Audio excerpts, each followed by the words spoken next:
नमस्कार एवरीवन। हे तो आज क्लास 11th ना क्लास 12th बोर्ड्स वाली है ना। तो आज हम आपका टॉपिक करेंगे colligative properties and determination of molar mass, right. कि कॉलिगेटिव प्रॉपर्टीज क्या होती हैं, ठीक है। एंड हम मोलर मास को कॉलिगेटिव प्रॉपर्टीज से कैसे डिजर्व जो है डिटरमाइन कर सकते हैं, राइट। तो ये चीजें जो है ये टॉपिक आज हम करेंगे। ये लास्ट वीडियो होगी इस टॉपिक की, ठीक है। इस चैप्टर की लास्ट वीडियो है ये। इससे पहले हमने वेपर प्रेशर किया था, सॉल्यूशंस किए थे, right. Roles law, Henry law, तो ये सारे हम ऑलरेडी कर चुके हैं। आज हम करेंगे colligative properties and molar mass का determination. We have learned in section 2.4.3 that vapor pressure of the solution, किसी भी solution का जो vapor pressure होता है of a solution decrease when a non-volatile solute is added किसमें to a volatile solvent। जब भी एक volatile solvent में non-volatile solute डलता है तो उसका vapor pressure जो है वो कम हो जाता है, right. There are many properties of solution which are connected with this decrease of the vapour pressure, right. जब वेपर प्रेशर डिक्रीज होता है तो नॉन वोलेटाइल सोल्यूट की जो है एडिशन से सिर्फ वेपर प्रेशर नहीं डिक्रीज होता, ठीक है। ये होता है आपका relative lowering of the vapour pressure कम हो जाता है, जो फ्रीजिंग पॉइंट है वो कम हो जाता है, बॉइलिंग पॉइंट जो है वो बढ़ जाता है, ठीक है। और ऑस्मोटिक प्रेशर में भी चेंज आता है, ठीक है। तो ये चार चीजें हैं जो आपके नॉन वोलेटाइल सोल्यूट की एडिशन से चेंज होती हैं। क्या क्या? Lowering of the vapour pressure, depression of the freezing point की फ्रीजिंग पॉइंट जो है वो कम हो जाता है, elevation of the boiling point की बॉइलिंग पॉइंट बढ़ जाता है, एंड आपका वेपर प्रेशर जो आपका ऑस्मोटिक प्रेशर है उसमें भी जो है सर्टेन चेंजेस आते हैं। All these properties depend on number of solute. ये चीज ध्यान रखना, ये जितनी भी प्रॉपर्टीज हैं they depend on number of solute irrespective of their nature, ठीक है। जो नेचर है उस पे जो है इररिस्पेक्टिव है, ये उस पे डिपेंड नहीं करता। ये डिपेंड करता है कि सोल्यूट के पार्टिकल्स के नंबर कितने हैं, right. Irrespective of their nature relative to total number of particles present in the solution, and such properties are called colligative properties, ठीक है। इसका मतलब जो कॉलिगेटिव प्रॉपर्टी है वो क्वांटिटेटिव प्रॉपर्टी है, वो नंबर ऑफ सोल्यूट यानी क्वांटिटी ऑफ सोल्यूट पर डिपेंड करती है, ना कि उसके नेचर पर, ना कि क्वालिटी ऑफ सोल्यूट पर, राइट। यहां तक आई होप आप लोगों को एक इंट्रोडक्शन क्लियर हो गया है कि कॉलिगेटिव प्रॉपर्टीज क्या होती है। तो फर्स्ट हम पढ़ेंगे the relative lowering of the vapour pressure, कि जो वेपर प्रेशर है उसमें कितनी जो है वो कितना कम होता है। इतना क्लियर है, राइट। 2.4.3 में हमने पढ़ा था कि जो वेपर प्रेशर है किसी भी सोलवेंट का, ठीक है, in a solution is less than that of the pure solvent, ठीक है। कि जब प्योर सोलवेंट होता है, प्योर सोलवेंट में जो वेपर प्रेशर होता है वो ज्यादा होता है, ठीक है, उसी सोलवेंट का एज कंपेयर्ड टू उस सोलवेंट का किसी सॉल्यूशन में अगर हम वेपर प्रेशर मेजर करें तो, ठीक है।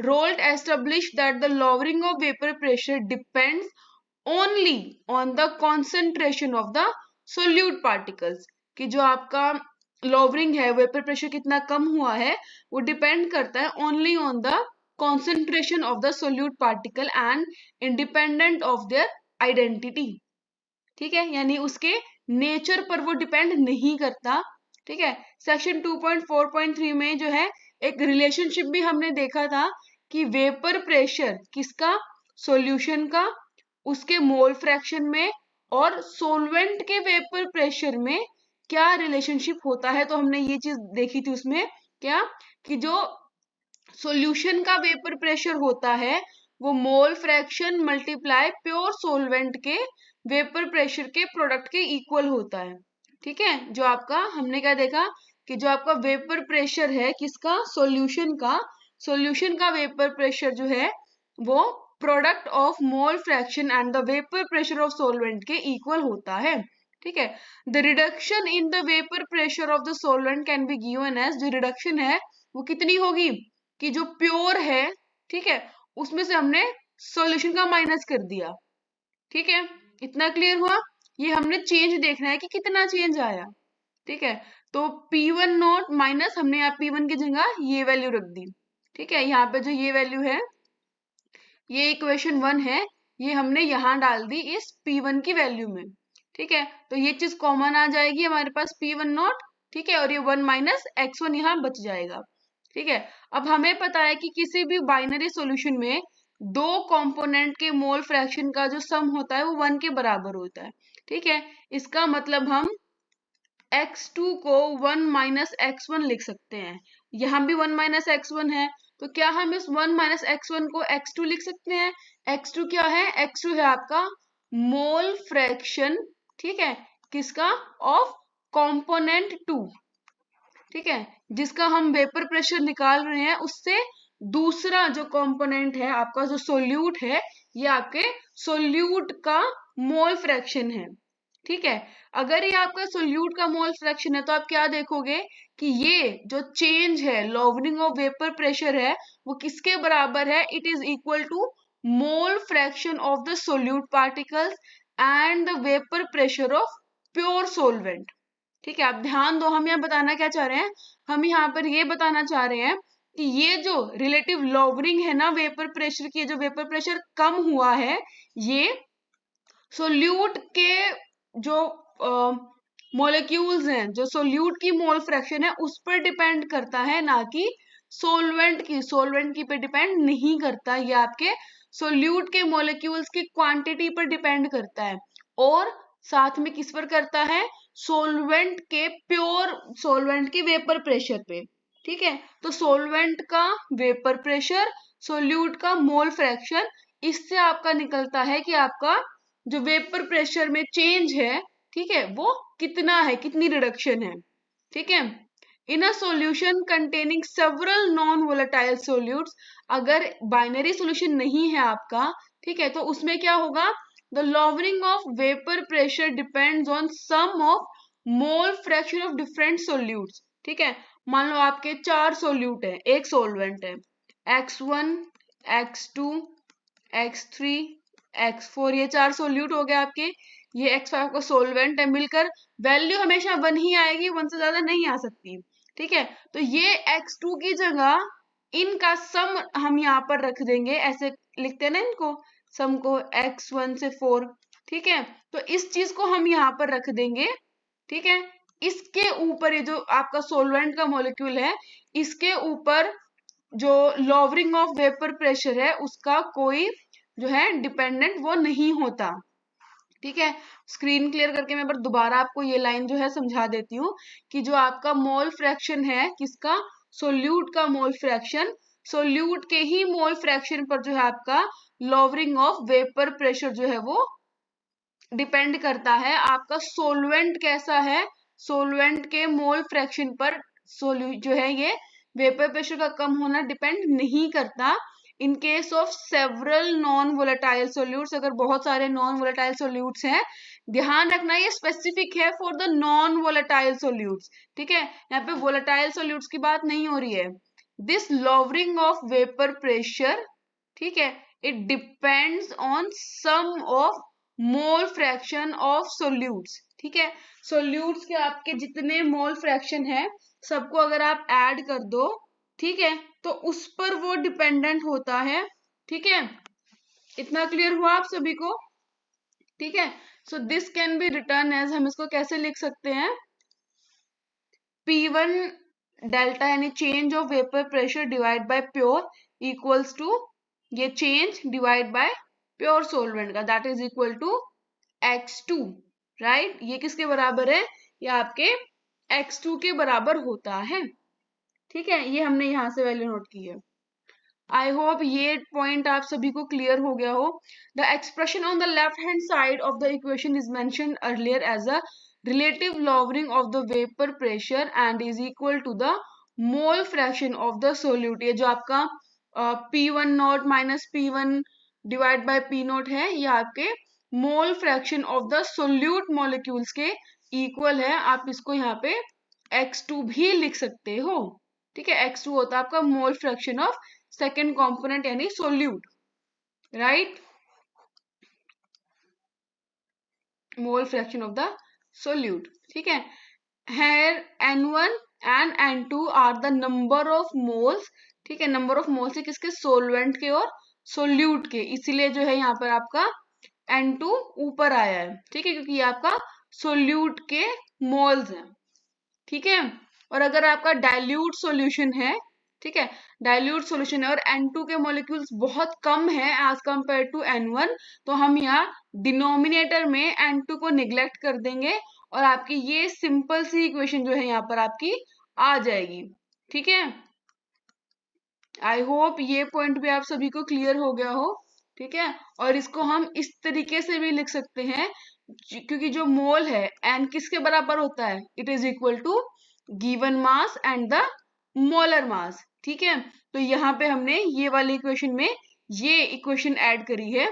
ठीक है, इससे सब्स्टिट्यूट किया है, W1 जो है वो मास है। ठीक है, W1 W2 गिवन मासेस है, M1 M2 मोलर मास है सोलवेंट और सोल्यूट के। यहाँ पे जो 2 नंबर है ना वो हमारा सोल्यूट है। ठीक है, एंड फ्रॉम दिस इक्वेशन 2.28 इस इक्वेशन से आपसे पता चलता है। ठीक है, तो यहाँ पे हम इस M1 को या इस M2 को कैलकुलेट आराम से कर सकते हैं। ठीक है, इतना समझ आया। तो यहाँ से हम जो है सोल्यूट का जो मोलर मास है वो डिटरमाइन आराम से कर सकते हैं। और हमने यहाँ पे देखा भी था ना, हमने टॉपिक क्या शुरू किया था, हमने टॉपिक शुरू किया था colligative property and determination of molar मास, कि हम उन कॉलिगेटिव प्रॉपर्टी से मोलर मास को कैसे डिटरमाइन कर सकते हैं। ठीक है, आई होप यहाँ तक आप लोगों को क्लियर हो गया हो। ठीक है, नेक्स्ट जो कॉलिगेटिव प्रॉपर्टी है आपकी वो है एलिवेशन ऑफ बॉइलिंग पॉइंट की। ठीक है, जो बॉइलिंग पॉइंट है उसका कितना एलिवेशन होता है, वो कितना ज्यादा हो जाता है। जैसे आपका वेपर प्रेशर कम हो गया ना सॉल्यूशन का, उसी तरीके से जो बॉइलिंग पॉइंट है वो बढ़ जाता है। ठीक है, क्लास 11 की यूनिट 5 में आपने पढ़ा होगा that vapour pressure of a liquid increases with increase in temperature. ठीक है, जितना आप टेम्परेचर बढ़ाओगे उतने वेपर बनेंगे और उतना ही वेपर प्रेशर बढ़ेगा। ठीक है, it boils at the temperature at which its vapour pressure is equal to the atmospheric pressure. ये याद रख लो, इसको आप बॉइलिंग पॉइंट की डेफिनेशन पे भी दे सकते हो, that boiling point is that temperature. ठीक है, बॉइलिंग पॉइंट आपका वो टेम्परेचर होता है एट विच उसका जो वेपर प्रेशर है वो एटमॉस्फेरिक प्रेशर के बराबर होता है। ठीक है, for example water boils at 373.15 kelvin.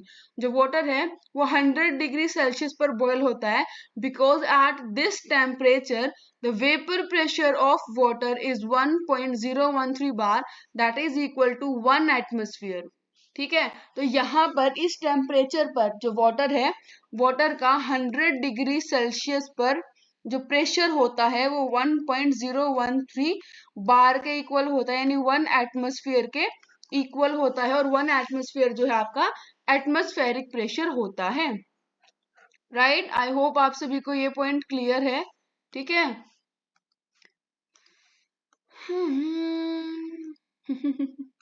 Okay, आगे देखते हैं। ठीक है, ये हो गया आपकी हाइलाइटिंग पूरी। We also have learned in the last section that vapor pressure of solvent, जो vapor pressure है solvent का, it decreases in the presence of non-volatile solute। non-volatile solute की presence में जो है आपका solvent का जो vapor pressure है किसी भी mixture के अंदर, किसी भी solution के अंदर वो decrease होता है। ठीक है, एंड हमने वेरिएशन भी देखी थी फिगर में कि वेपर प्रेशर की और टेम्परेचर की जो है क्या क्या फंक्शन होता है इन दोनों का आपस में। For example vapour pressure of an aqueous solution of sucrose, जो सुक्रोज का वेपर प्रेशर है एक्वस सोल्यूशन का 1.103 बार से कम होता है एट 100 डिग्री सेल्सियस, यानी 373.15 केल्विन पर जो सुक्रोज का वेपर प्रेशर है वो कम होता है। ठीक है, in order to make this solution boil, इस सॉल्यूशन को बॉयल करने के लिए its vapour pressure must be increased to 1.013 bar. जो वेपर प्रेशर है सुक्रोज का वो 100 डिग्री पर जो है, अब नॉर्मल अगर हम वाटर की बात करें, वाटर जो है वो कितने पर बॉईल कर जाता है, 100 डिग्री सेल्सियस पर, ठीक है। लेकिन अगर मैं इस वाटर में सुक्रोज डाल दूं, ठीक है, तो इसका जो वेपर प्रेशर है, वो जो वेपर प्रेशर है जो 100 डिग्री पर 1.013 बार के बराबर था, वो कम हो जाएगा, ठीक है। तो अगर मुझे इस सॉल्यूशन को बॉयल करवाना है तो मुझे इसका वेपर प्रेशर बढ़ाना पड़ेगा, ठीक है। कैसे बढ़ाएंगे? By raising the temperature, temperature को बढ़ाएंगे, ठीक है, वेपर्स बनेंगे, उससे वेपर प्रेशर बनेगा और तब जाके जो है वो सॉल्यूशन आपका बॉयल होगा, ठीक है। यहां तक सभी को क्लियर है? ठीक है।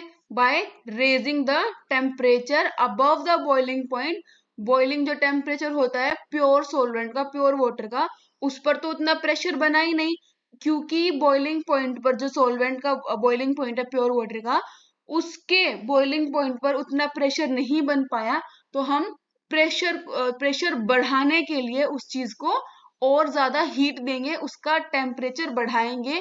यही से आपको पॉइंट क्लियर हो जाता है कि एलिवेशन ऑफ बॉइलिंग पॉइंट कैसे होता है, ठीक है।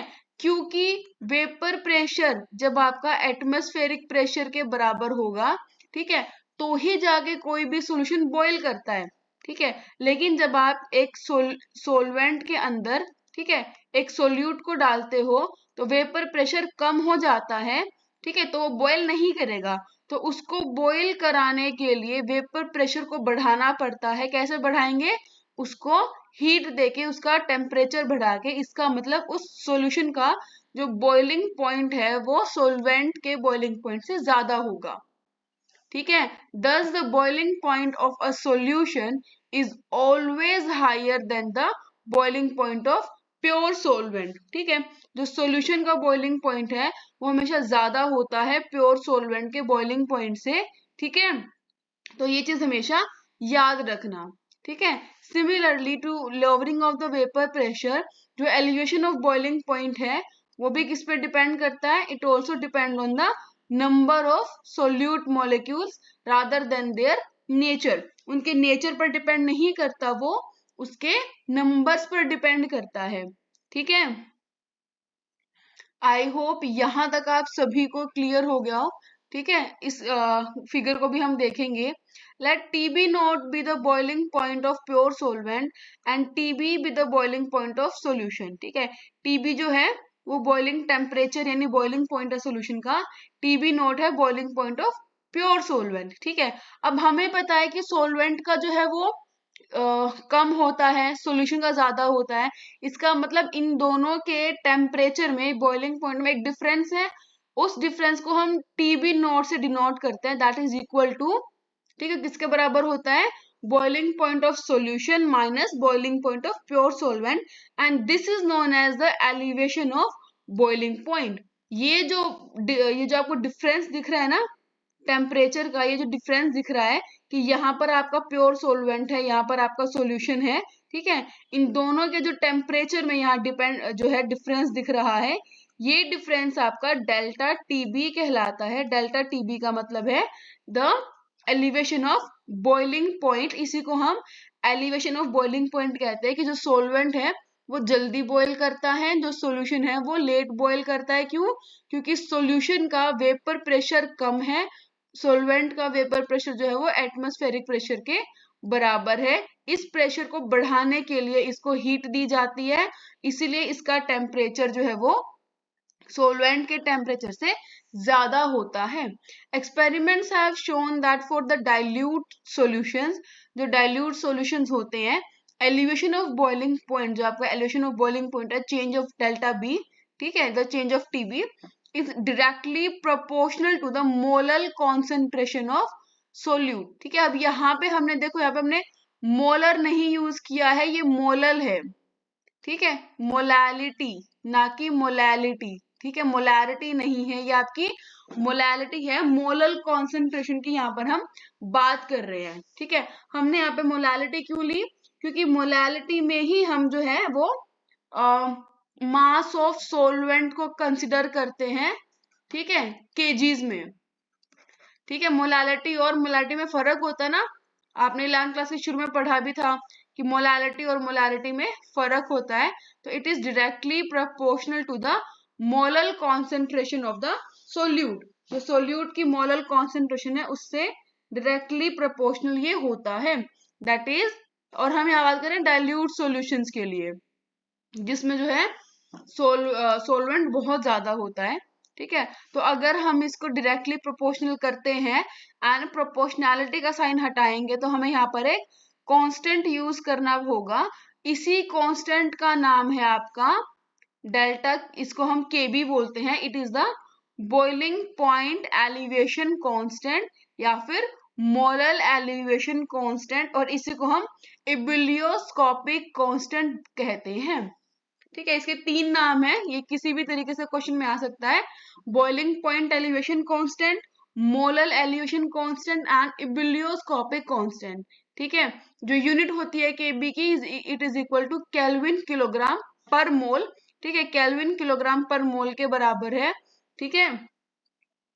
अगर आपको किसी भी सोल्यूट का मास दिया हुआ है, गिवन मास आपके पास है, मोलर मास उसका m2 है, ठीक है। उसको हमने W1 ग्राम ऑफ सोलवेंट में जो है डिसोल्व किया है, तो मोलालिटी किसके बराबर होगी? मोलालिटी किसके बराबर होती है? मोलालिटी याद है किसके बराबर होती है? Number of moles divide by mass of आपका क्या था, किसी को याद है?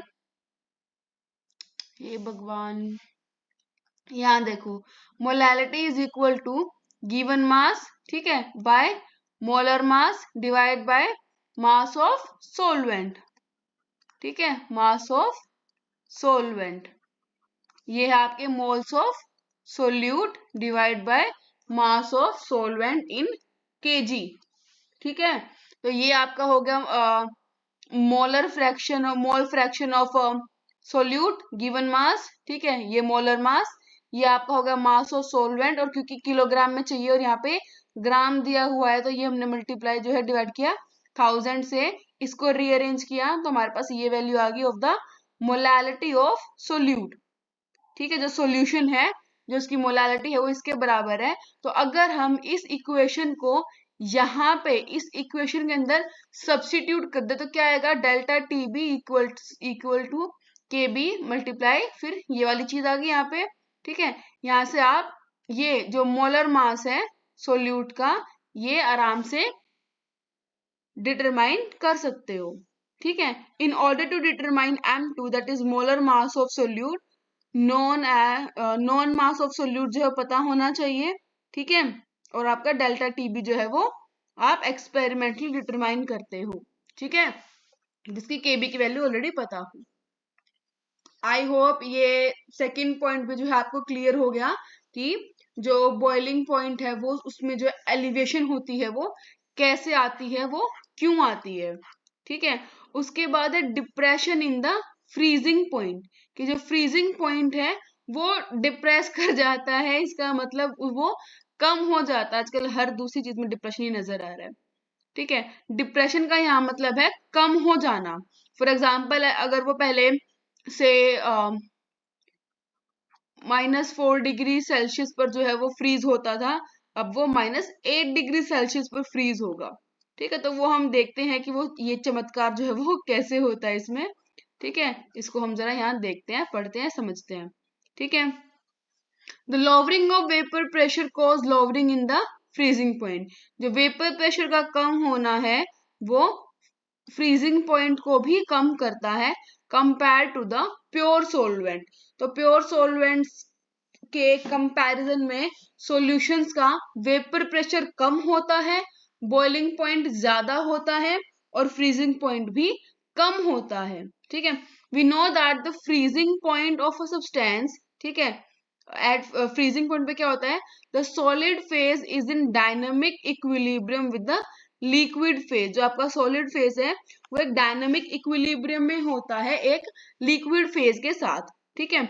इसीलिए the freezing point of a substance में बी डिफाइंड एज, ठीक है, that temperature at which vapour pressure of the substance in its liquid state is equal to its vapor pressure in the solid phase, ठीक है।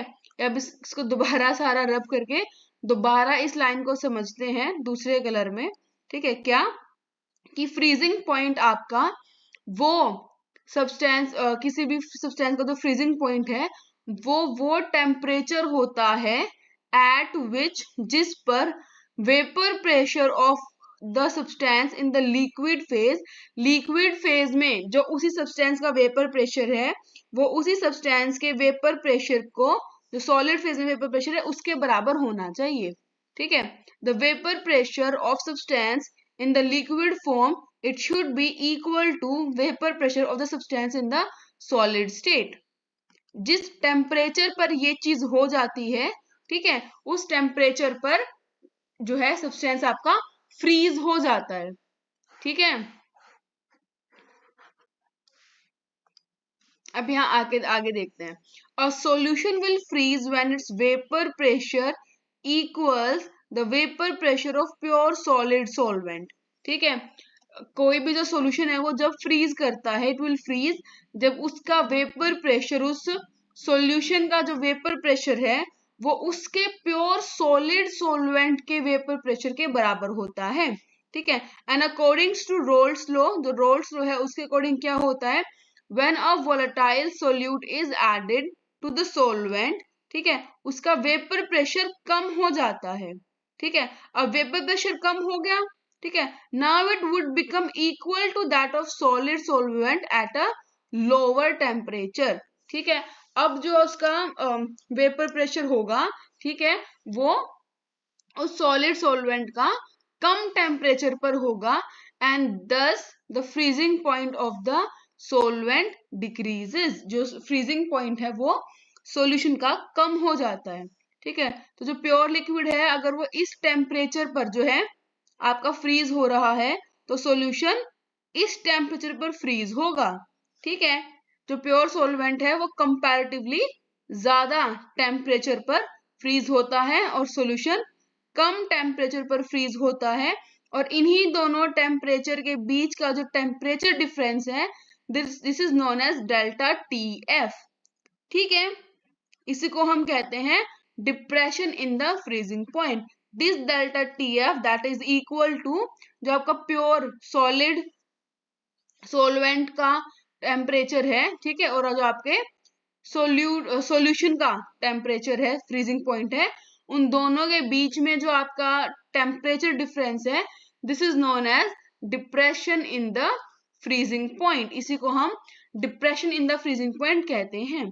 Similar to elevation of boiling point की तरह ही अगर हम dilute solution की बात करते हैं एज एन आइडियल सॉल्यूशन, जो फ्रीजिंग पॉइंट का डिप्रेशन है it is directly proportional to the molality M of the solution. Same जो हमने बॉइलिंग पॉइंट पे किया था सेम चीज आ जाएगी कि जो टेम्परेचर का चेंज है it is directly proportional to the molality of the solution, और जब इस डायरेक्टली प्रोपोर्शनैलिटी के साइन को हम हटाएंगे तो हमें एक कांस्टेंट यहाँ पर देना पड़ेगा, जिस कांस्टेंट को हम कहते हैं फ्रीजिंग पॉइंट डिप्रेशन कांस्टेंट और मोलल डिप्रेशन कांस्टेंट, ठीक है, मोलल डिप्रेशन कांस्टेंट और क्रायोस्कोपिक कांस्टेंट। जो आपका डेल्टा टीबी होता है it is the ebullioscopic constant, molal elevation constant और the boiling point elevation constant, ठीक है।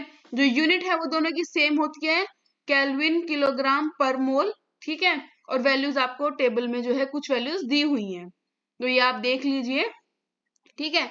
एंड अगेन जैसे हमने वहां किया था, अगर आपको W2 ग्राम जो है वो सोल्यूट गिवन है जिसका मोलर मास M2 है, जो W1 ग्राम सोलवेंट में जो है डिसोल्व किया गया है, जिसका फ्रीजिंग पॉइंट का डिप्रेशन डेल्टा TF है, ठीक है, तो मोलैलिटी हम कैसे देंगे, मोलैलिटी होता है number mole fraction of solute divide by mass of the आपका जो वो है लिक्विड है, ठीक है, जो आपका सोलवेंट है उसका मास किलोग्राम में उसके बराबर होता है। तो जो मोल फ्रैक्शन है सोल्यूट का that is given by given mass by molar मास, ये हो गया आपका सोलवेंट का गिवन मास, और इसको क्योंकि हमें केजी में चाहिए और यहाँ पे ग्राम में दिया हुआ तो हमने इसको 1000 से डिवाइड कर दिया। तो जब हम ये करेंगे हमारे पास ये इक्वेशन आएगी उसको रीअरेंज करेंगे तो ये चीज आएगी, और रीअरेंज कर कर जब हम M2 के लिए इस इक्वेशन को सॉल्व करेंगे तो हमारे पास ये इक्वेशन आएगी। ये इक्वेशन है कि अगर आपको मोलल फ्रीजिंग पॉइंट दिया हुआ है, ठीक है, आपको ये गिवन मासेस दिए हुए हैं और आपको सोल्यूट का मोलर मास निकालना है, तो आप इस इक्वेशन को यूज कर कर जो है उसको आप कैलकुलेट कर सकते हैं, राइट। आई होप यहां तक आप सभी को क्लियर है, ठीक है, यहाँ तक कोई इश्यू नहीं है। यहाँ पर आपको दो इक्वेशन भी दी हुई है, वैल्यू ऑफ के एफ एंड के बी, जो आपका के एफ और के बी है, ठीक है, उनकी values which depend upon the nature of the solvent, ठीक है, वो नेचर ऑफ सोलवेंट पर डिपेंड है। इस वैल्यू को हम कैसे निकाल सकते हैं, के एफ और के बी। के एफ और के बी क्या था, के एफ था आपका, देखो यहाँ पे लिखा हुआ है, के एफ क्या था, के एफ है आपका कांस्टेंट जिसको हम मोलर डिप्रेशन कांस्टेंट कहते हैं, और के बी क्या है, के बी आपका मोलर एलिवेशन कांस्टेंट, ठीक है। तो ये इक्वेशंस हैं जो आपको याद करनी होंगी। इन इक्वेशंस के थ्रू जो है हम इस वैल्यू को निकाल सकते हैं अगर ये वैल्यू नहीं दी हुई है तो, ठीक है। आर है आपका गैस कांस्टेंट दोनों जगह, M1 है आपका मोलर मास ऑफ सोलवेंट, ठीक है, T F square freezing point और बॉइलिंग पॉइंट जो है ये आपका, ठीक है, और ये वेपराइजेशन की हीट और ये फ्यूजन की हीट, ठीक है, सॉल्वेंट की। तो ये इक्वेशन को आप यूज कर कर जो है के एफ और के बी की वैल्यू डिटरमाइन कर सकते हो, राइट। आई होप यहां तक आप सभी को टॉपिक क्लियर है, ठीक है। नेक्स्ट जो हमारा टॉपिक है इसमें वो है आपका ऑस्मोसिस एंड ऑस्मोटिक प्रेशर, ठीक है, कि ऑस्मोसिस क्या होता है और ऑस्मोटिक प्रेशर क्या होता है, और उसके ऊपर जो है वो क्या जो है क्या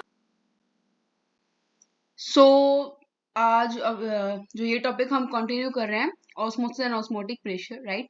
सो there are many phenomena which we observe in nature और at home, right.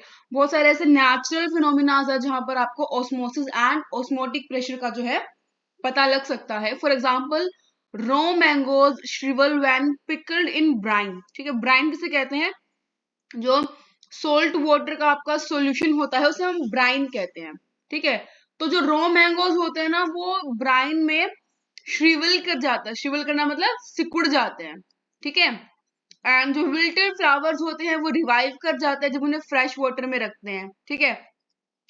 Wilted flowers का मतलब है मुरझाए हुए फूल, right. The blood cells collapse when suspended in saline water, brine और सलाइन वाटर सेम ही होता है, नमक के पानी को जो है हम ब्राइन और सलाइन वाटर कहते हैं, right. If we look into these processes we find one common thing, ठीक है, इन सारे एग्जाम्पल्स में जो आपने यहाँ पर देखे, इन सब एग्जाम्पल्स में आपको एक कॉमन चीज दिखेगी, क्या, that all the substances are bound by membrane, ठीक है, ये जितने भी सब्सटेंसेस हैं these are bound by membranes, ये मेम्ब्रेन बाउंड सब्सटेंसेस हैं, right. These membranes can be of animal और द वेजिटेबल ओरिजिन, ये एनिमल ओरिजिन भी हो सकती है और ये आपकी वेजिटेबल ओरिजिन भी हो सकती है, right. And these occur naturally such as pig's bladder और द पार्चमेंट पेपर, राइट। ये नेचुरली अकरिंग होती है, पिग्स ब्लैडर भी हो सकता है, पार्चमेंट पेपर भी हो सकता है, या फिर ये सिंथेटिक भी हो सकती है। ये जैसे आपका एग्जांपल है सेलोफेन, राइट, जो सेलोफेन मेम्ब्रेन है वो आपकी सिंथेटिक मेम्ब्रेन है, right. These membranes appear to be continuous sheet, ठीक है, कॉन्टिन्यूस शीट जैसी नजर आती हैं, yet they contain a network of sub microscopic holes और pores, right। ये दिखने में लगेंगे बिल्कुल सिंपल शीट जैसी हैं, right, लेकिन इनके अंदर जो है बिल्कुल छोटे छोटे सब माइक्रोस्कोपिक होल्स या फिर पोर्स प्रेजेंट होते हैं, right. Some solvent molecules like water can pass through these holes, but the molecules जो बिगर मॉलिक्यूल्स हैं वो नहीं पास कर सकते, ठीक है। तो स्मॉलर मॉलिक्यूल्स है like water, it can pass through these holes, but the passage of bigger molecules, जैसे आपके सोल्यूट के मॉलिक्यूल्स है, the passage is hindered, hindered का मतलब होता है छुप जाना, बंद हो जाना, ठीक है। तो जो बड़े मॉलिक्यूल्स हैं वो इन पैसेजेस को क्रॉस नहीं कर सकते, right. The membranes having this kind of properties are also known as the semi permeable membranes, ठीक है। जिन प्रॉपर्टीज के अंदर ऐसे छोटे छोटे होल्स होते हैं जो छोटे मॉलिक्यूल्स को पास थ्रू करवा सके और बड़े मॉलिक्यूल्स को हिंडर्ड कर दें, ऐसी मेम्ब्रेन्स को जो है हम semi permeable, SPM, semi permeable membrane कहते हैं। Assume that only solvent molecule can pass through these semi-permeable membrane. हम ये assume करके चलते हैं कि सिर्फ जो आपके solvent के molecules हैं, ये solvent के molecules इन semi-permeable membranes के through pass कर सकते हैं, right? If this membrane is placed between a solvent and a solution, अगर हम इसे solvent, ठीक है, and solution के बीच में रख दें, तो जो solvent molecules हैं, they will flow through the membrane to the pure solvent, ठीक है, from the pure solvent to the solution, ठीक है। अगर हम इस membrane को एक solvent और solution के बीच में रख दें तो हम देखेंगे कि जो solvent के molecules है ना, वो pure solvent से solution की तरफ जो है वो move कर जाएंगे, they will move from pure solvent to the solution, and this process, right, this process of flow of the solvent is called osmosis. ऐसी प्रोसेस जिसमें आपका सोलवेंट जो है वो मूव करता है, ऐसी प्रोसेस को हम ऑस्मोसिस कहते हैं, ठीक है। The flow will continue till equilibrium is attend. Equilibrium बहुत इंपॉर्टेंट होता है, ठीक है। ये जो फ्लो है वो जब तक रहेगा जब तक एक इक्विलिब्रियम जो है वो अटेन नहीं हो जाता, right. The flow of the solvent from its side to the solution side across a semi-permeable membrane can be stopped if some extra pressure is applied on the solution. दोबारा समझो, flow of the solvent, ठीक है, कहाँ से, from its side यानी उसकी pure side से, ठीक है, to the solution side across a semi-permeable membrane can be stopped. कब? अगर सॉल्यूशन की साइड से कुछ एक्स्ट्रा प्रेशर अप्लाई अगर हम करते हैं तो उस केस में जो है आपका इस फ्लो को जो है हम रोक सकते हैं, ठीक है। This pressure that can just stop the flow of solvent, इसे हम कहते हैं ऑस्मोटिक प्रेशर, ठीक है। अब यहाँ पर आप एक चीज समझो, हमने कहा है, यहाँ पे जो लिखा है जस्ट स्टॉप्स, ठीक है। जस्ट स्टॉप का मतलब है, राइट, कि ये जो आपके सॉल्यूशंस हैं, ये आपका प्योर सॉल्यूशन है, ये आपका सॉल्यूशन है, ठीक है, प्योर सॉल्वेंट है, आपका सॉल्यूशन है, कि यहां से जो ये जा रहा है ना, ये बस सिंपली रुक जाए, यहां से वापस नहीं जाना चाहिए। हम यहां से प्रेशर एक्सर्ट करने हैं, ठीक है, लेकिन हम प्रेशर उतना ही एक्सर्ट करेंगे कि बस ये आना बंद हो जाए, ठीक है। बिल्कुल बॉर्डर लाइन पे जो है हम इसको प्रेशर को एक्सर्ट करेंगे और उसी प्रेशर को जो है हम कहते हैं आपका osmotic pressure, right. The flow of solvent from dilute solution to the concentrated solution across a semi permeable membrane is due to the osmosis, ठीक है। डाइल्यूट सॉल्यूशन से जब कॉन्सेंट्रेटेड सॉल्यूशन की तरफ सॉल्वेंट का फ्लो होता है across a semi permeable membrane, वो ऑस्मोसिस की वजह से होता है, right. The important point to be kept in mind is that the solvent molecules always flow from lower concentration to higher concentration of solution. बहुत ध्यान से समझना, ठीक है, ये सॉल्यूशन की बात हो रही है। सॉल्यूशन के लोअर कॉन्सेंट्रेशन से सॉल्यूशन की हायर कंसेंट्रेशन पर ये मूव करता है। दोबारा समझ लो, यहाँ पे हम सोलवेंट की बात नहीं कर रहे, ठीक है। जैसे आपने देखा होगा कि जो बड़ी वाटर बॉडीज होती है, आपकी रिवर्स हैं, ठीक है, रिवर से वाटर जो है वो कनाल्स में जाता है, ठीक है। यहाँ पर क्या सीन होता है, यहाँ पर पानी ज्यादा है, यहाँ पर पानी कम है, ठीक है, यहाँ पर पानी ज्यादा है, यहाँ पर पानी कम है, तो जो आपकी वाटर है वो रिवर से कैनाल्स में जाता है, ठीक है। यहाँ पर हम पानी कम ज्यादा की बात नहीं कर रहे, यहाँ पे हम सॉल्यूशन की कॉन्सेंट्रेशन की बात कर रहे हैं, ठीक है। रिवर में आपका जो है सोलवेंट ज्यादा है ठीक है, सोल्यूट कम है, इसलिए तो वो ज्यादा लिक्विड है ना, वहां पे पानी ज्यादा है, मतलब वहां पर सोलवेंट ज्यादा है। अगर सोलवेंट यहाँ ज्यादा है तो ये रिवर का वाटर जो है वो कम कॉन्सेंट्रेशन का है। यहाँ पर कॉन्सेंट्रेशन का मतलब है, ये जो कॉन्सेंट्रेशन वर्ड है ना, ये आपका सोल्यूट के रेफरेंस में है, ठीक है। अगर आप सॉरी सोल्यूट से इनवर्सली प्रोपोर्शनल, ठीक है। यहाँ पर आपका सोल्यूट कम है, ठीक है, सोल्यूट कम है तो ये लोअर कॉन्सेंट्रेशन है, ठीक है। दोबारा समझ लो, बहुत आराम से समझा रही हूँ, इस चीज को समझ लो, वरना ये चीज समझ में नहीं आएगी। कॉन्सेंट्रेशन की टर्म में हम चीजों को कैसे लेते हैं और ये सोल्यूट सोलवेंट की टर्म में हम चीजों को कैसे लेते हैं, ठीक है। आपका एक सॉल्यूशन है, ठीक है, उसमें ये आपका फॉर एग्जांपल कंपोनेंट 1 आपका सोलवेंट है, ठीक है, ये आपका सोल्यूट है, ठीक है। अगर आपका कंपोनेंट 1 ज्यादा है और कंपोनेंट 2 कम है, ये आपका हो गया सोल्यूट, ठीक है। कंपोनेंट 1 आपका हो गया सोलवेंट, ये हो गया आपका सोलवेंट, ठीक है। अब ये ज्यादा है, ये कम है, सोल्यूट जो है वो कम है, सोलवेंट जो है ज्यादा है। इसका मतलब अगर आपका सोल्यूट कम है तो जो आपका सोल्यूशन बना है ना, वो सोल्यूशन आपका लो कॉन्सेंट्रेशन का, ठीक है, वो आपका लोअर कॉन्सेंट्रेशन का सोल्यूट है, सॉल्यूशन है, ठीक है।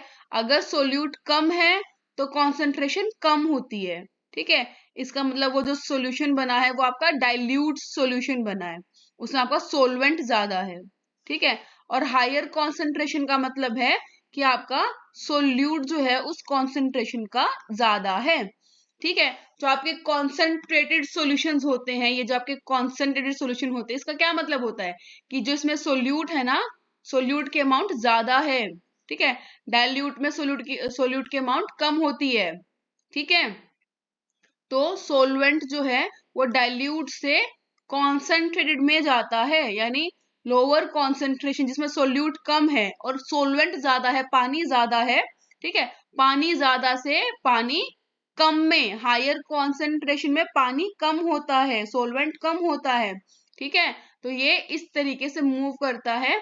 आई होप आपको ये पॉइंट समझ आ गया हो, नहीं आया हो तो प्लीज वीडियो को रिवाइंड करके देख लीजिए, ठीक है। लेकिन ये चीज समझ लीजिए कि जो आपकी कॉन्सेंट्रेशन है वो सोल्यूट सोलवेंट की टर्म्स में कैसी होती है, ठीक है। ये आपका जरूरी है समझना कि लोअर कॉन्सेंट्रेशन का मतलब है कि सोल्यूट कम है, सोलवेंट ज्यादा है, ठीक है।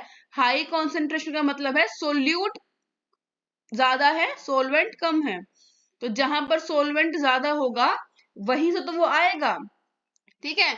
And this osmotic pressure has been found to depend on the concentration of solution. ये जो आपका ऑस्मोटिक प्रेशर होता है ये सॉल्यूशन की कॉन्सेंट्रेशन पर डिपेंड करता है, राइट।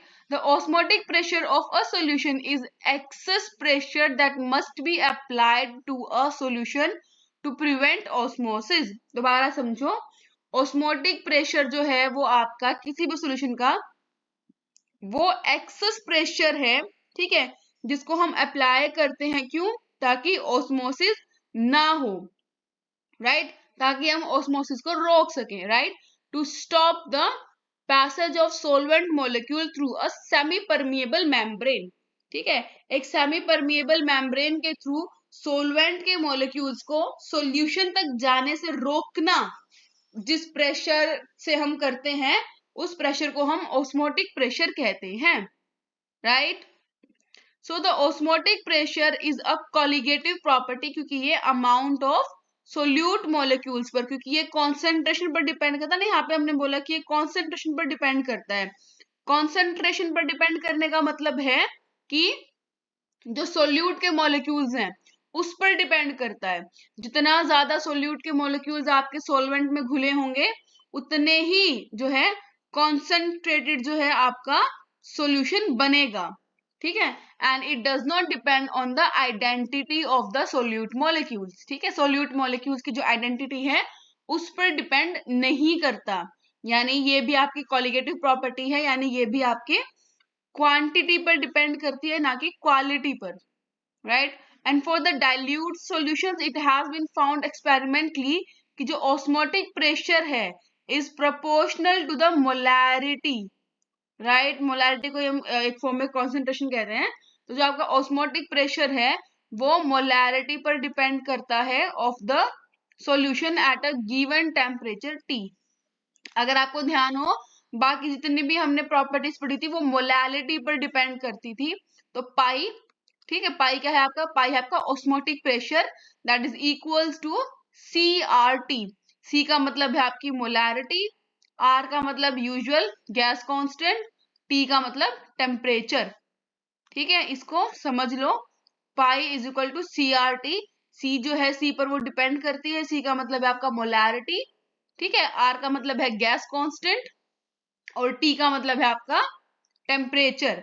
अगर हम C को, मोलैरिटी है ना, मोलैरिटी किसके बराबर होती है, नंबर ऑफ मोल्स, ठीक है, divide by volume in litres, ठीक है, ये मोल फ्रैक्शन होता है ना ये चीज, ठीक है। तो उससे हम जो है इसको निकालेंगे, और क्योंकि हम सोल्यूट की बात कर रहे हैं तो यहाँ पर आपके सोल्यूट के मोलिक्यूल्स लिए गए हैं। Here V is the volume of solution in litres, ठीक है, जिसमें N2 मोल्स हैं सोल्यूट के, ये आपके मोल्स ऑफ सोल्यूट हो गए, ठीक है। अगर आप W2 ग्राम ले रहे हो सोल्यूट का और मोलर मास उसका M2 है, ठीक है, तो हम इस मोल्स को, ये जो आपका मोल है, मोल ऑफ सोल्यूट, इसको हम गिवन मास बाय मोलर मास लिख सकते हैं। तो यहाँ पे हमने इस चीज को लिख दिया, ठीक है, given mass by molar mass, ठीक है। तो ये आपका हो गया, इतना समझ आ गया। N2 बाय V मल्टीप्लाई में ये आपका RT हो गया, ठीक है। यहां तक आई होप आप लोगों की चीज समझ आ गई होगी, ठीक है। Pi V is equal to W2 divide by M2, ऊपर ये आपका RT, ठीक है। हमने सिर्फ C की जगह, कॉन्सेंट्रेशन की जगह यहाँ पे हमने N2 बाय V लिखा। दोबारा बताती हूँ, देखो, pi is equal to CRT, ठीक है, C की वैल्यू होती है आपकी N2 bye V multiply RT, ठीक है। हमने क्या किया, हमने इस N2 को भी चेंज कर दिया, किसमें, N2 होता है आपका W2 बाय M2, ये मल्टीप्लाई V ऊपर RT, ये M को हमने यहाँ पहुंचा दिया पाई के पास, pi M2 is equal to W2 RT, ठीक है, बाय V। हाँ ये वाला ना, W2 RT बाय V, ठीक है। और अगर आपको M2 निकालना है तो पाई को भी यहाँ ले दो। तो बहुत इजी सी डेरिवेशन है, इनको समझ लो, बिल्कुल भी मुश्किल नहीं है। केमिस्ट्री की बेइज्जती मत करा करो कि नहीं समझ में आती है, बहुत आसान सी है, ठीक है। थोड़ा सा प्रेजेंस ऑफ माइंड चाहिए होता है कि समझ लो कि किस चीज को कहाँ से सब्स्टिट्यूट किया है, बाकी और कोई दिक्कत नहीं होती है, ठीक है। समझ के करोगे तो बहुत आसान है, रट्टा मारोगे तो कुछ भी नहीं आएगा, कभी भी नहीं आता है, ठीक है। यहां तक समझ आ गया सभी को, ठीक है। तो यहां से भी इस कॉलिगेटिव प्रॉपर्टी से भी आप ध्यान दोगे कि हम ऑस्मोटिक प्रेशर से भी मोलर मास ऑफ सोल्यूट निकाल सकते हैं। सबसे पहले हमने निकाला था वेपर प्रेशर से निकाला था, फिर हमने एलिवेशन ऑफ बॉइलिंग पॉइंट से निकाला था, फिर हमने फ्रीजिंग पॉइंट से निकाला था, ठीक है, depression in the freezing point, और लास्ट आपका ऑस्मोटिक प्रेशर से भी हमने M2 की वैल्यू निकाल ली है। ये तालियां बजाओ, वेरी गुड, ठीक है। अब आगे देखते हैं, आगे क्या है। नोइंग दीज क्वांटिटीज, ये आपका फॉर्मूला है मोलर मास ऑफ सोल्यूट निकालने के लिए, ठीक है। Now the measurement of osmotic pressure provides another method of determining the molar mass of the solute. बिल्कुल, ये जो ऑस्मोटिक प्रेशर को डिटरमाइन जब हम करते हैं तो उसी के साथ साथ हम मोलर मास ऑफ सोल्यूट को भी आराम से इजीली जो है डिटरमाइन कर सकते हैं। This method is widely use to determine the molar mass of, ठीक है। इससे हम प्रोटीन्स का, पॉलीमर्स का, या जो भी मैक्रो मोलिक्यूल्स हैं उनका मोलर मास निकालने के लिए हम इस तरीके को बहुत यूज करते हैं, ठीक है। The osmotic pressure method has the advantage over other method as the pressure measurement is around the room temperature and molarity. जो एडवांटेज है ऑस्मोटिक प्रेशर वाले मेथड का वो क्या है कि आप इसको रूम टेम्परेचर पर आराम से कर सकते हो, और इसमें आपको मोलैरिटी ऑफ द सॉल्यूशन को हम यूज करते हैं instead of molality, right. Now as compare to other colligative property, its magnitude is large even for very dilute solutions, बहुत डाइल्यूट सॉल्यूशंस के लिए भी इसकी जो वैल्यू है वो बहुत ज्यादा आती है।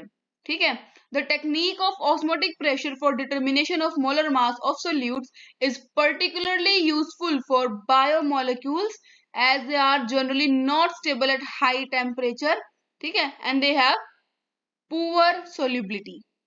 ठीक है, तो ये जो मेथड है ये बायोमोलिक्यूल्स को जो है, बायोमोलिक्यूल्स के मोलर मास को डिटरमाइन करने के लिए एक बहुत ही अच्छा मेथड है ये। आगे देखो, now what are the isotonic solutions, right. ऐसे दो सॉल्यूशन जिनका सेम ऑस्मोटिक प्रेशर है एक गिवन टेम्परेचर पर, ऐसे सॉल्यूशंस को हम आइसोटोनिक सॉल्यूशंस कहते हैं, राइट।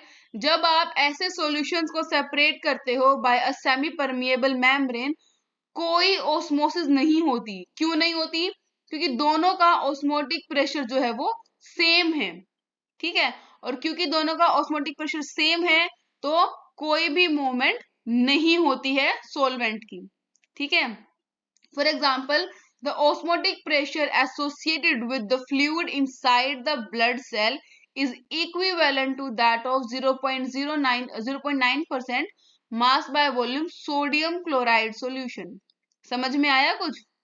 बायो वालों को तो आ गया होगा, मैथ्स वालों जो ब्लड सेल के अंदर का फ्लूइड होता है ना, उसका जो ऑस्मोटिक प्रेशर होता है वो सोडियम क्लोराइड के 0.09 मास बाय वॉल्यूम के सॉल्यूशन के बराबर होता है। ठीक है, ब्लड सेल के अंदर का जो फ्लूइड होता है उसका जो ऑस्मोटिक प्रेशर है वो सोडियम क्लोराइड के 0.9% मास बाय वॉल्यूम के जो सॉल्यूशन है उसके बराबर होता है, and this is known as normal saline solution. इसी को जो है हम नॉर्मल सलाइन सॉल्यूशन कहते हैं, and it is safe to inject intravenously, जिसको हम सेफली इंट्रावेनसली इंजेक्ट कर सकते हैं, क्योंकि ना तो ये सेल के अंदर जाएगा और ना ही जो ब्लड सेल का फ्लूइड है वो उससे बाहर आएगा। ठीक है, on the other hand if we place the cell in a solution containing more than, ध्यान रख लो, more than 0.09% mass by volume of sodium chloride solution, अगर आप किसी भी सेल को एक ऐसे सॉल्यूशन में रखते हो जिसके अंदर 0.9% mass by volume sodium chloride के सॉल्यूशन से ज्यादा है, ठीक है, जो सॉल्यूशन है उसकी ये कॉन्सेंट्रेशन ज्यादा है, the water will flow out of the cell and it would shrink। दोबारा समझो, ठीक है, मोर देन होने का क्या मतलब है पहले तो ये बताओ। ठीक है, on the other hand if you place the solution containing more than 0.9%, more than 0.9% का मतलब है कि उसमें वॉल्यूम के कंपैरिजन में मास ज्यादा है। अगर मास ज्यादा है तो सेल से जो वाटर है वो बाहर की तरफ निकल आएगा, जिसकी वजह से जो सेल है वो श्रिंक कर जाएगा। ऐसे सॉल्यूशंस जिनकी कॉन्सेंट्रेशन ज्यादा होती है एज कंपेयर टू जो ब्लड सेल है उसकी जो कॉन्सेंट्रेशन है उससे ज्यादा है, ठीक है, जिस सॉल्यूशन के अंदर आपके ब्लड सेल श्रिंक कर जाएं, ऐसे सॉल्यूशन को हम हाइपरटोनिक सॉल्यूशन कहते हैं, यानी उनमें सोल्यूट की अमाउंट ज्यादा है, right. And if the salt concentration is less then 0.9 mass by volume solution, अगर वो 0.9% सॉल्यूशन से कम है, सोल्ट कॉन्सेंट्रेशन कम है, then the solution is said to be hypotonic solution। ठीक है, जिसमें आपका सोल्यूट कम होता है, सोलवेंट ज्यादा होता है। In that case the water will flow into the cell, जो वाटर है वो इनटू द सेल जाएगा and the cell would swell. तो ये पॉइंट्स को समझ लो। तीन टाइप के सॉल्यूशंस होते हैं हमारे पास, आइसोटोनिक सॉल्यूशंस, ठीक है, एक होते हैं आपके हाइपरटोनिक सॉल्यूशंस और एक होता है आपके हाइपोटोनिक सॉल्यूशन। तीनों सॉल्यूशन की क्या खास बात है कि तीनों के केस में जो है ऑस्मोटिक प्रेशर का चेंज होता है। आइसोटोनिक में ऑस्मोटिक प्रेशर बैलेंस्ड रहता है, सेम रहता है, तो कोई भी मूवमेंट नहीं होती, कोई ऑस्मोसिस नहीं होता। ठीक है, और ये हम किसके रेफरेंस में बता रहे हैं? ब्लड सेल का जो फ्लूइड है वो, ठीक है, एंड 0.9% का जो सॉल्यूशन है सोडियम क्लोराइड का उसके रेफरेंस में। ठीक है, हाइपरटोनिक सॉल्यूशन वो जिसके अंदर मास ज्यादा है, मास बाय वॉल्यूम जो है वो ज्यादा है 0.9% से, इसका मतलब जो वाटर है वो out of the cell flow करेंगे और वो सेल जो है वो श्रिंक हो जाएंगे, ठीक है। ऐसे सॉल्यूशंस को हम कहते हैं आपके हाइपरटोनिक सॉल्यूशंस, ठीक है। और जहां पे आपके जो सेल है वो स्वेल कर जाएं, ऐसे सॉल्यूशंस को हम कहते हैं hypertonic solutions, right. I hope यहां तक आपको जो है क्लियर हो गया होगा, ठीक है। The phenomena mentioned in the beginning of this section can be explained on the basis of osmosis, ठीक है। जो हमने शुरू में देखे थे 3-4 एग्जाम्पल, वो क्या थे? जब आप रो मैंगो को, ठीक है, raw mango placed in the concentrated salt solution, ठीक है, तो क्या होता है?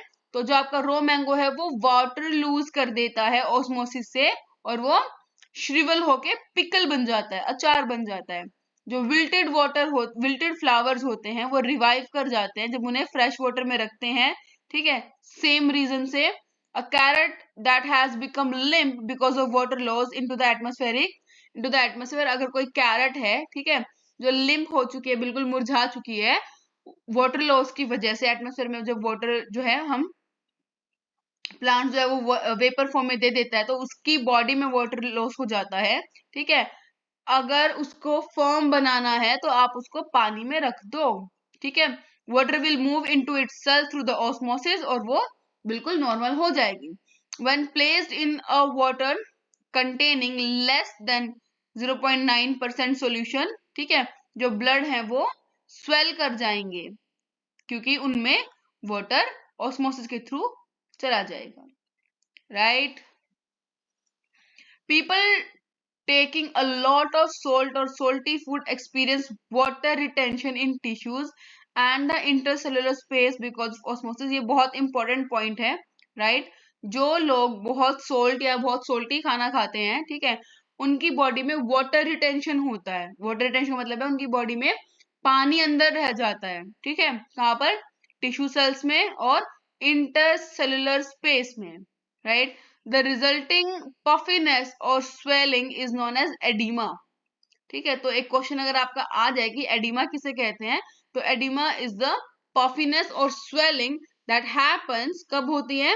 When people take a lot of salt और salty food and hence water is retented in the tissue cells and the extracellular space, right. जो water movement होती है from soil into the plant roots and subsequently into the upper portion of the plant is partly due to the osmosis। जितने भी आप अब example देखोगे उन सबका रिजल्ट आपका यही है कि वो ऑस्मोसिस की वजह से होते हैं, right. The preservation of meat by salting, ठीक है, ये भी आपका है। या फ्रूट्स में हम जो है शुगर डालते हैं, वो बैक्टीरियल एक्शन से बचाता है। क्यों? क्योंकि आप जब ऑस्मोसिस होगा तो जो बैक्टीरियम है, ठीक है, वो सॉल्टेड मीट में या फिर कैंडिड फ्रूट्स में जो है वाटर लूज कर देगा, श्रिवल कर लेगा एंड डाई हो जाएगा, मर जाएगा। सिमिलर सा जो हमने ये ब्लड सेल वाला एग्जांपल देखा, यहाँ पे सेम चीज है, ठीक है। सेम चीज क्यों है? क्योंकि जो हमने ब्लड सेल की बात करी, बैक्टीरियम भी तो एक सेल है, ठीक है, तो उसी के अकॉर्डिंग ये करना है, ठीक है, उसी के अकॉर्डिंग ये होता है। Now let us see about the reverse osmosis and water purification, ठीक है। जो रिवर्स ऑस्मोसिस है वो क्या होता है, ठीक है, एंड वाटर प्योरिफिकेशन क्या होती है। अगर आप लोगों ने ध्यान दिया हो तो जो कैंट की ऐड करते ना Mrs Hema Malini, Kent RO, ठीक है, या कोई भी आरओ हो गया आपका, और मुझे नाम याद आ नहीं रहे, कैंट का ही आ रहा है। आरओ का मतलब ही ये रिवर्स ऑस्मोसिस होता है, ठीक है। तो एक ऐसा वाटर प्योरीफायर होता है जो रिवर्स ऑस्मोसिस के प्रिंसिपल पर काम करता है, that is known as the water purifier, ठीक है। वो जो वाटर प्योरिफिकेशन होती है वो उसी से ही होती है, right. The direction of osmosis can be reversed, जो डायरेक्शन है ऑस्मोसिस की, it can be reverse if a pressure larger than the osmotic pressure is applied to the solution side, as simple as that। जो osmosis की direction है आप उसको reverse कर सकते हो अगर ऑस्मोटिक प्रेशर से ज्यादा प्रेशर लगाया जाए to the solution side, that is now the pure solvent flow out of the solution. pure solvent flows out of the solution through a semi-permeable membrane and this phenomenon is known as the reverse osmosis. ठीक है, समझो इस चीज को कि जो आपका pure solvent है, पहले क्या होता, पहले होता था कि प्योर सोलवेंट से सॉल्यूशन में पानी जा रहा है, अगर सोलवेंट जा रहा है, अगर वो कॉन्सेंट्रेटेड सॉल्यूशन है, लेकिन अगर सॉल्यूशन कैसा भी हो, हम उस सॉल्यूशन में से सोलवेंट को बाहर निकाल सकते हैं थोड़ा सा एक्स्ट्रा प्रेशर एक्सर्ट करके, ठीक है। और इसी प्रोसेस को जो है हम कहते हैं आपका रिवर्स ऑस्मोसिस, ठीक है। यहां तक आया सभी को क्लियर, यहां तक हो गया। And it is of the great practical utility, क्योंकि जो हमारे प्योरीफायर हैं वो इसी प्रिंसिपल के ऊपर बेस्ड होते हैं, ठीक है। यहां तक आ गया समझ सभी को। The reverse osmosis is used in desalination of sea water. जो सी वाटर है उसकी desalination के लिए आपका रिवर्स ऑस्मोसिस का जो प्रिंसिपल है, जो कंसेप्ट है, वो यूज किया जाता है, ठीक है। आप यहाँ पे एक देख भी सकते हो, यहाँ पे एक दिखाया भी हुआ आपको। इसमें होता क्या है, ठीक है, ये आपका सोल्ट वाटर है, ठीक है, ये आपका फ्रेश वाटर है, ठीक है। हम यहाँ पर जो प्रेशर एक्सर्ट कर रहे हैं ना, वो प्रेशर ऑस्मोटिक प्रेशर से ज्यादा है, ठीक है। तो इस पिस्टन के थ्रू हम यहाँ से जो है प्रेशर एक्सर्ट करेंगे, ठीक है। और क्या होगा, क्या होगा बताओ, यहां से हम प्रेशर एक्सर्ट करेंगे, ठीक है। प्रेशर कौन सा, larger than the osmotic pressure. और इस सोल्ट वाटर में से जो आपका सोलवेंट है, यानी जो आपका वाटर है, वो वाटर यहां से मूव कर जाएगा इस तरफ, ठीक है। और यहां से आपका ये वाटर जो है वो इधर आके आउटलेट में से बाहर आ जाएगा, ठीक है। दोबारा समझो हमने यहाँ पे क्या किया है, हमारे पास एक ये सिस्टम है जहां पर सोल्ट वाटर है, ठीक है, आपका सोलवेंट है, फ्रेश वाटर है, ठीक है। हमने क्या किया है, यहां पर ऑस्मोटिक प्रेशर से ज्यादा का प्रेशर एक्सर्ट करेंगे हम पिस्टन के थ्रू, और यहाँ पर इस सोल्ट वाटर में से जो आपका वाटर है, ठीक है, वो वाटर यहाँ से इस तरफ मूव कर जाएगा। तो ये सॉल्यूशन और भी ज्यादा कॉन्सेंट्रेटेड हो जाएगा, क्योंकि जो सोलवेंट के मॉलिक्यूल्स है वो तो निकल गए यहाँ से, ठीक है। तो यहाँ पे सिर्फ सोल्यूट ज्यादा अमाउंट में रह जाता है। आई होप यहाँ तक आप सभी को क्लियर है, ठीक है। When pressure more than the osmotic pressure is applied, pure water is squeezed out of the sea water, ठीक है। जो सी वाटर है वहां से जो प्योर वाटर है वो स्क्वीज आउट कर जाता है through the membrane. A variety of polymers membrane are available for this purpose, ठीक है। इस पर्पस के लिए जो है आपके पास बहुत सारी पॉलीमर्स की जो आपकी मेम्ब्रेन्स होती हैं वो यूज हो सकती हैं, right. The pressure required for the reverse osmosis is quite high. जो प्रेशर आपका ऑस्मोटिक प्रेशर यानी रिवर्स ऑस्मोसिस के लिए यूज होता है वो बहुत ज्यादा होता है, ठीक है। A workable porous membrane is a film of cellulose acetate, ठीक है। एक वर्केबल जो पोरस मेम्ब्रेन होती है जिसका काम होता है वो आपकी सेल्यूलोज एसीटेट की होती है, ठीक है।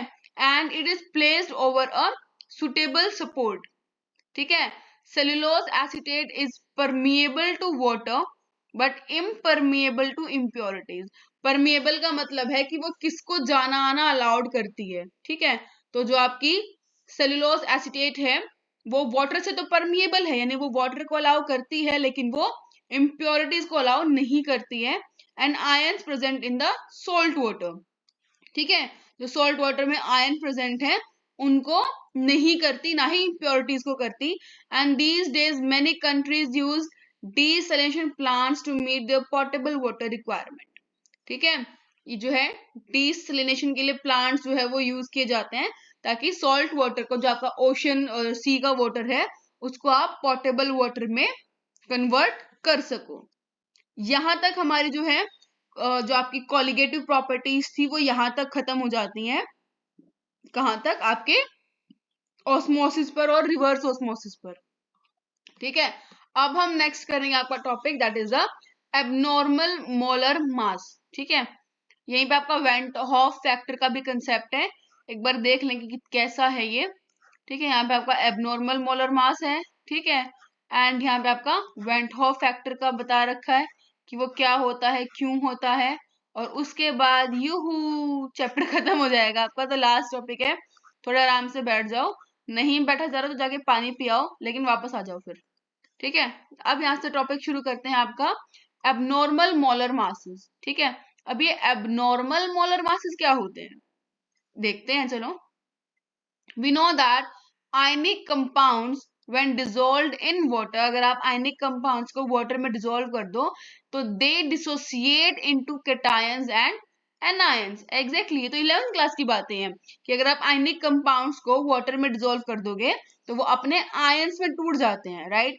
If we dissolve 1 mole of KCl, अगर आप 1 मोल KCl को डिसॉल्व करते हो, ठीक है, तो आपका 1 मोल K पॉजिटिव 1 मोल Cl नेगेटिव जो है वो आपका बनेगा।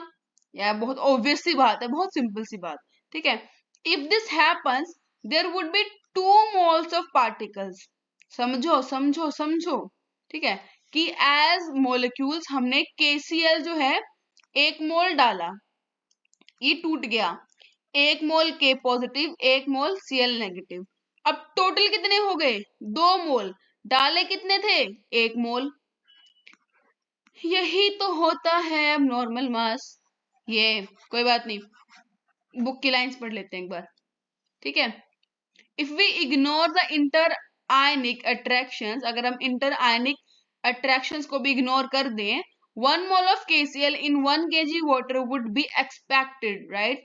ये एक्सपेक्टेशन तो मार देती हैं, इतना सच भी नहीं बोलना था, कोई बात नहीं। ठीक है, अगर हम इंटर आयनिक अट्रैक्शंस को इग्नोर कर दें तो जो 1 मोल KCl है 1 kg वाटर में, वो बॉइलिंग पॉइंट वो कितना जो है इंक्रीज करेगा, it will be 2 into 0.52, that is equal to 1.04 kelvin. ठीक है, इतना वो उसको इंक्रीज करना चाहिए क्योंकि आपके मोल्स के जो चेंज है वो 2 मोल्स है। ठीक है, आपके पास टोटल 2 चीजें हैं। Now, if we did not know about the degree of dissociation, अगर हमें degree of dissociation के बारे में नहीं पता, we could be led to conclude that the mass of 2 mole particles is 74.5 gram, ठीक है, and mass of 1 mole of KCl would be 37.25 ग्राम। ठीक है, अगर हम समझे, अगर हमें डिग्री ऑफ डिसोसिएशन के बारे में नहीं पता, वो चीज नहीं, तो हम कंक्लूड करेंगे कि 2 मोल पार्टिकल्स का मास हो गया 74.5, यानी 1 मोल KCl का कितना होगा, divide by 2, 37.25। This brings into light the rule that when there is dissociation of solute into the ions, the experimentally determined molar mass is always lower than the true value. Wow, chemistry हो और exceptions ना हो, ऐसा नहीं हो सकता ना।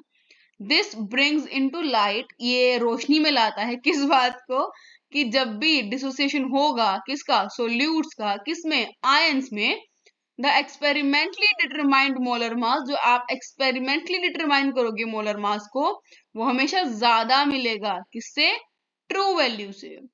Sorry, कम मिलेगा, कम ज्यादा नहीं, इज ऑलवेज लोअर देन, कौन सा कम है, आपका एक्सपेरिमेंटली डिटरमाइंड मोलर मास कम है, ठीक है, उसकी ट्रू वैल्यू से। ठीक है, the molecules of ethanoic acid, ये ऑर्गेनिक एसिड, ठीक है, क्लास 11th ऑर्गेनिक केमिस्ट्री में पढ़ा होगा ना, जिसको हम एसिटिक एसिड भी बोलते हैं। तो molecules of ethanoic acid dimerise, dimerise का मतलब 2 मोलिक्यूल्स मिलके 1 मोलिक्यूल बन जाता। ठीक है, तो ethanoic acid dimerise in benzene due to the hydrogen bonding. यहां ध्यान दो, CH3COOH, ठीक है, ये H यहाँ का है, CH3COOH, ये H यहाँ का है। ठीक है, अब इसका तो O, इसका H, इसका O, इसका H, ये सारे जो आपको डॉटेड लाइन में दिख रहे हैं ना, ये आपका हाइड्रोजन बॉन्डिंग आपको दिख रहा है कि जो बॉन्डिंग्स हैं, ये सारा मॉलिक्यूल तो एक है, ये वाला मॉलिक्यूल ये एक है, ये मॉलिक्यूल आपका एक है। ठीक है, तो आप ध्यान दो कि इस H में और इस O में, इस H में और इस O में आपकी हाइड्रोजन बॉन्डिंग की डॉटेड लाइन लगी हुई है। ठीक है, this normally happens in solvents of low dielectric constant. ये फिजिक्स का कंसेप्ट है, मुझसे मत पूछो, फिजिक्स वाले सर से पूछना। ठीक है, this normally happens in solvent जिनका डाइलेक्ट्रिक कांस्टेंट कम होता है। In this case the number of particles is reduced due to dimerisation. समझो बात को, 4 मॉलिक्यूल्स के 2 मॉलिक्यूल्स बन गए हैं। This in this case the number of particles, जो नंबर ऑफ पार्टिकल्स हैं दे आर रिड्यूस्ड। ठीक है, वो कम हो जाएंगे। क्यों? क्योंकि उनमें डाइमराइजेशन हो गई है। अब ये जो डाइमराइजेशन हुई है, जो आपकी एसोसिएशन हुई है, ये कैसे होती है? डाइमराइजेशन को हम एक बार नीचे जाके समझ लेते हैं। Right? It can be undoubtedly stated here that if all the molecules of ethanoic acid associate in benzene, अगर सारे ही molecules associate कर जाएंगे बेंजीन के अंदर, then TBH और TF, ये क्या था? ये था आपका change of the boiling point और ये change of the freezing point. ठीक है, for the ethanoic acid will be half, like simple सी बात है ना, जब मॉलिक्यूल्स ही हाफ हो गए और ये सारी आपकी कॉलिगेटिव प्रॉपर्टीज हैं, तो ये सारी वैल्यूज भी हाफ हो जानी चाहिए। ठीक है, the molar mass calculated on the basis of this TB और टीएफ, अगर आप इनके बेस पर मोलर मास का जो है कैलकुलेट करो, therefore be twice the expected value. Nice, ये जो आपका मोलर मास है ये आपका ट्वाइस निकल के आया है। Right, such a molar mass that is either lower or higher than the expected or the normal value is called abnormal molar mass. ऐसा मोलर मास जो आपकी एक्सपेक्टेड वैल्यू से ज्यादा है या कम है, ऐसे मोलर मास को हम एबनॉर्मल मोलर मास कहते हैं। ठीक है, इन 1880 Van 't Hoff, he introduced a factor I, that is known as Van 't Hoff factor. Exactly, science में कोई काम करे और अपना नाम ना दे, ऐसा थोड़ी ना हो सकता है। वेंट हॉफ ने डिस्कवर किया तो नाम भी वेंट हॉफ होगा। ठीक है, 1880 में वेंट हॉफ ने एक फैक्टर इंट्रोड्यूस किया, van't Hoff factor, to account for the extent of dissociation और एसोसिएशन, कि वो एसोसिएशन या डिसोसिएशन कितने एक्सटेंट तक हुई है, कितनी ज्यादा हुई है, कितनी कम हुई है, उसको अकाउंट करने के लिए जो है वेंट हॉफ ने एक फैक्टर दिया। ठीक है, now this i is equal to normal molar mass and divided by the abnormal molar mass. Right, यानी observed calculated property and the colligative property and calculated colligative property. ठीक है, इसका मतलब यहां पर एक और इसकी डेफिनेशन है, total number of moles of particles after and number of moles before association या फिर डिसोसिएशन से पहले और बाद में। ठीक है, here the abnormal molar mass is experimentally determined molar mass and calculative जो है, जो आपका एबनॉर्मल मोलर मास है, ठीक है, वो आपका एक्सपेरिमेंटली डिटरमाइंड मोलर मास है। ठीक है, and the calculated colligative properties are obtained by assuming, ठीक है, कि जो सोल्यूट है वो आपका नॉन वोलेटाइल है, it neither associate nor dissociate. ठीक है, जो आपका एबनॉर्मल मोलर मास है वो आपका कैलकुलेटेड जो है एक्सपेरिमेंटली डिटरमाइंड मोलर मास है, और जो आपकी यहाँ से कोलिगेटिव प्रॉपर्टी हम कैलकुलेट करेंगे वो ये अज्यूम करके करते हैं कि जो आपका सोल्यूट है वो नॉन वोलेटाइल है और ना ही वो एसोसिएट हुआ है और ना ही वो डिसोसिएट हुआ है। इन केस ऑफ एसोसिएशन, अगर आपको पता चलता है कि जो मॉलिक्यूल्स है वो एसोसिएट हुए हैं, then value of i is less than unity. ठीक है, and for dissociation it is greater than the unity. ठीक है, आई की वैल्यू एक्वस केसीएल सोल्यूशन के लिए 2 के बराबर है, यानी ग्रेटर देन, यानी उसमें डिसोसिएशन हुआ है, और इथेनोइक एसिड में वो 0.5 है क्योंकि उसमें एसोसिएशन हुआ है।